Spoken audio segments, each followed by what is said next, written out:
Hello，我哋啱啱食完嘢，唔好食，唔好食。希望下年會有下年咯。希望唔好再揾呢間。係啊，排菜嗰個唔好再整兩碗湯入嚟，因為飲晒。我哋嚟到沙面啦，呢一度大部分都係充滿住一啲西式建築風格嘅建築物。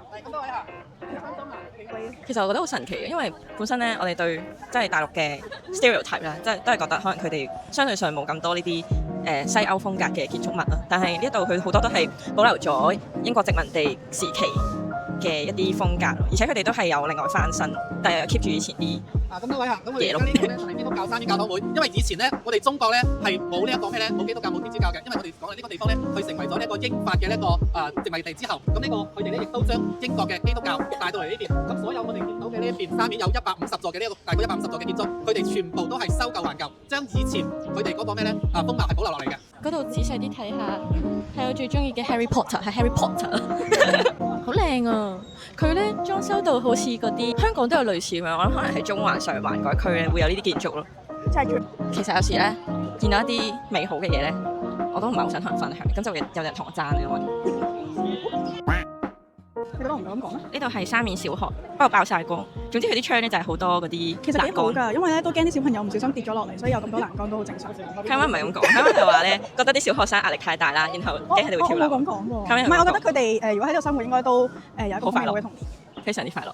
係啊，因為我都係補習啦，而家主要都係教啲小學生。當同佢上堂嘅時候咧，尤其是係啲喺九龍城嗰區咧，即係可能啲小學生。即係佢哋成績唔係話好好咯，跟住我哋會發現咧，其實原來而家普遍小學生佢哋大部分都唔係幾追得上個 curriculum 咯。即係我深刻可以理解佢哋壓力咁大，而且佢哋即係個個幾乎個個都同我講話咧，佢哋一日有10幾樣功課咯。明，其實即係唔好講佢哋，其實當年我自己都係每日10樣以上嘅功課。係啊。咁而真係咪真係需要咁多功課？而功課壓晒佢哋時間，對於佢哋其他個人成長有冇咩影響咧？仲要佢哋咁多功課咧，佢哋幾乎個個禮拜都係要默書。係啊，星期三同星期三、星期五咁樣啊嘛。係啊，好慘啊係。第一日其實幼稚園已經係㗎啦，因為我嗰陣時係啊其實正常嘅發展，即係正常教育局嘅出嘅指引係唔應該有默書啊呢啲或者無謂嘅抄寫啦叫做。但係其實而家因為為咗要追上呢個小學嘅進度啦，其實大部分嘅幼稚園都係會加佢哋叫做一個練習啦，佢哋會包裝為，但係其實就係一個默書。咁就我當年 K3 睇 K3 嘅時候咧，佢哋就係隔一個禮拜，然後逢星期三、星期五有分別中文同英文默書咁樣啦。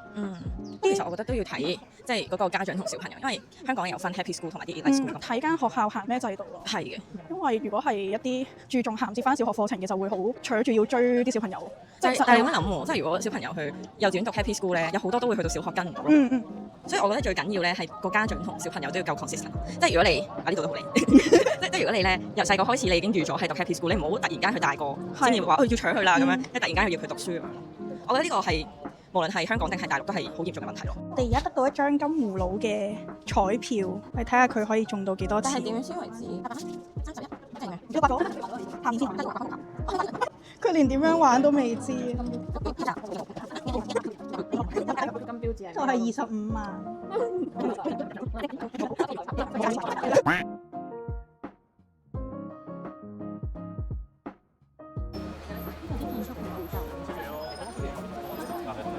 我哋而家係泳藝坊。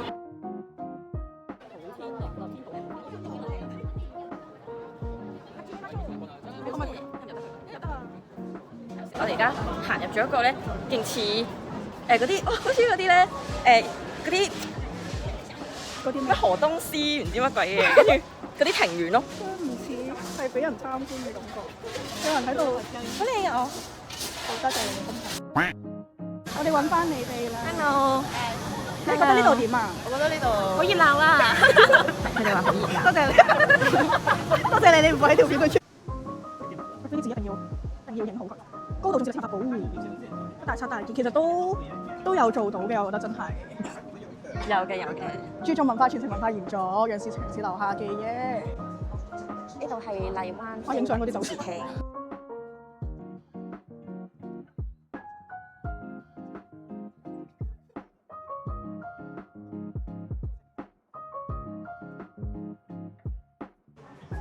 跟住亦都見到好多中國嘅元素啦，例如啲金雞就同吉祥個音好接近，咁所以咧就係寓意住如意吉祥啦。然後呢度睇落咧就好樂也融融啦，睇得出佢哋好幸福啦。啊呢度咧呢個位啊，見唔見到我哋？好摩登，係小蠻腰啊！係你講啦。其實應該係現代㗎，係咪啊？係啊，已經出埋廣州塔喎。佢應該算係，其實呢一兩個一定係現代，其他就唔係好肯定。係咯。而家我哋嚟咗八珍煎餃，就係永慶坊食宅嘅一間小食店。跟住我叫咗呢個韭菜鮮肉煎餃，都幾好食喎！食咗2嚿啦已經。我哋嗌咗一個9蚊嘅豬紅湯，同埋呢個係10蚊，呢個係半份，但係個餐牌冇喎其實。不過佢俾啱啱呢間。不過佢俾咗半份，咁就每樣都有一個。我哋試咗個豬紅湯，個湯我啱啱食過，其實 OK 嘅，即係冇話特別好飲，但係幾暖胃咯。即係佢個豬紅有啲難分開。熱唔熱啊？豬紅就係豬紅咯，冇乜特別。好冇用嘅評價，多謝你嘅意見啊，拜拜。你喺隔離你嘅心情點啊？訪問下你。所以使唔使減啲粗口？我會 roll 到佢。因為會係咁煲，其實如果會係咁煲。請盡量減少粗口。你覺得今日我哋呢一個廣州 trip， 你對於呢一個旅程嘅行程，你感到滿唔滿意？10分5分可以評分或者可以俾啲評語咯。4分咯，我覺得可以有具體啲嘅行程出嚟咯，就唔好淨係我哋去咩位啊咁樣咯。記得多樣韓國，如果呢條片要出嘅話。多謝你嘅意見，拜拜。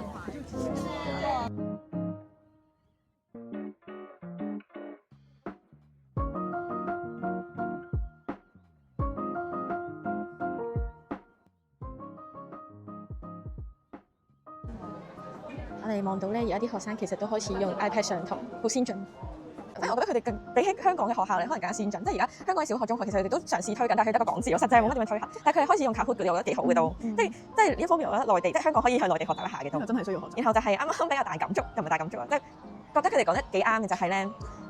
黃老師就話，內地嘅老師佢哋可能備課嘅時候咧，就會可能寫3至4頁咁樣嘅備課內容啦、備課筆記啦，即係其實佢哋準備係好充足，因為佢哋 make sure 每一次講書嘅時候，佢要知道自己講啲乜嘢啦，同埋唔可以 deliver 錯嘅嘢俾學生。同埋係咯，尤其是你係備戰緊高考㗎嘛，高考對於內地嘅學生係一個好重要嘅考試。然後佢又話，即係同香港嘅老師交流啦，反而佢哋係連半頁 A4 紙嘅備課內容都冇咯，即係其實可以反思一下。如果個老師係好熟嘅，佢教咗好多班，講咗好多次同樣嘅內容，咁佢就算好少備課係冇問題。但係你唔可以完全睇都唔睇，跟住你哋教過一堂，你又亂嚟咁樣講咯，仲要自己講嘅時候係錯嘅，都未 aware。一個虛心嘅態度都係好重要。所以我覺得呢個係香港嘅老師需要向內地老師學習。即係當然我自己都係，即係可能我哋第時都會從事翻教育方面，但我哋都會好好咁樣為自己嘅課堂作準備咯。然後就係佢哋啱啱唔係齋講，因為我哋經過啲課室咧，都有見到啲學生係用 iPad 上堂啦。然後佢哋上堂嘅氛圍都係好樂也融融咁樣咯，好開心我見到佢哋。所以其實都可以睇得出咧，佢哋係真係可以將科技融入教育咯，唔係得個講字。香港要學習。多謝。咁我哋呢2日啦，就去咗沙面啦、永慶坊啦，同埋呢個珠江夜遊啦。咁第2日即係今日啦，我哋就去咗呢個嘅天外同埋呢個嘅食嘢咯，同埋呢個廣東省嘅博物館。可唔可以分享下我哋博物館睇咗啲咩啊？今日其實我哋過到嚟之後係有人帶咗嚟參觀啦。咁其實主要都係講呢個中國嘅發展歷史啦，由古代去到近代。然後中間都有插到一啲中國嘅一啲傳統技法啊，譬如嗰啲嗰啲蘇繡啊，跟住係啦木雕啊，跟住亦都有講到即係呢啲比較文化文藝嘅嘢啦。咁都有插到一啲譬如係佢哋古代嘅人會用到嘅一啲嘢啊。簡單啲嚟講，呢2日就係都好充實咯。然後都睇到其實內地，因為我哋中間又去永慶坊嗰啲地方啦，咁佢哋其實比較多一啲文化遺產之類嘅建築。咁其實都見到咧，原來佢內地其實冇我哋想象中咁落後。即係教育方面就覺得其實佢哋有時可能仲先進過香港。係啊，即係好似佢哋科技方面都發展得幾好。香港係嘗試想推行即係亦都講咗好耐嘅，其實都應該話中國而家即係我哋睇到嘅嗰一間學校裏面，佢哋係真係做到我哋想睇到嘅嗰一種俾學生自由發展啊、創意啊，或者係一啲同科技融合到嘅一啲技術啊，譬如將啲 AI 真係擺咗落前線嘅一個運用咯。但係暫時香港就比較少見到即係咁願意、咁開放嘅態度去面對 AI 咯。做咗一個香港嘅榜樣，係值得學習，亦都有啲得着嘅，就係咁樣。拜拜，之後冇下次。